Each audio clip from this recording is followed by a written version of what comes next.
Frustrated by the Wired AutoConfig Service DLL pop-up crashing your app? I'm Sophie Chen, a senior Windows support engineer. Let's troubleshoot the cause and fix it for good.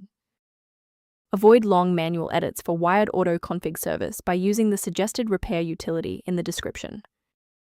This is the Wired AutoConfig Service. This library manages the Wired AutoConfig Service, which handles the 802.3 authentication protocols for Ethernet connections. It is critical for enterprise network environments using 802.1x security. If corrupted, the Wired AutoConfig service will fail to start, resulting in an Ethernet doesn't have a valid IP configuration error and a total loss of internet over wired LAN connections. Now that you know how the file works, let's focus on the how and fix the issue. This error suggests a failure in the underlying Windows architecture. Open command prompt with administrator privileges and execute sfc/scan now to restore core system components, including the missing Wired AutoConfig Service DLL.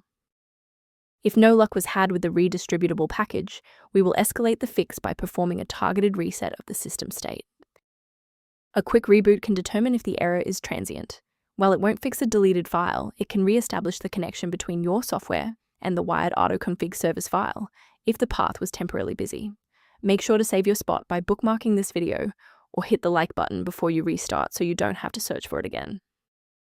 Restart unsuccessful? No problem. Let's jump straight into step 3. Remember to pause the video if you need to double-check your inputs. Rebooting didn't clear the communication block, so we'll manually flush the network plumbing. Open command prompt as admin, then run these two commands. First, type netsh space int space ip space rreset, then hit enter.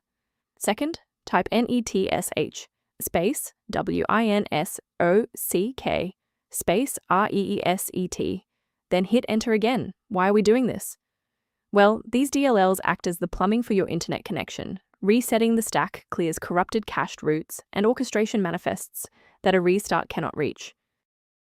Before you wrap up the repair, let's ensure you're following the safest path for your system. Most individual downloads of Wired AutoConfig Service DLL are not digitally signed, meaning they haven't been verified for safety by the original software developer. For a reliable way to monitor these specific library interactions, I've included a professional resource link in the description. Review repair-related information for Wired AutoConfig Service by consulting the Diagnostic utility linked below. I'm Sophie Chen, and I appreciate you watching. If this guide saved Wired AutoConfig Service workflow, please subscribe for more professional troubleshooting and tech advice.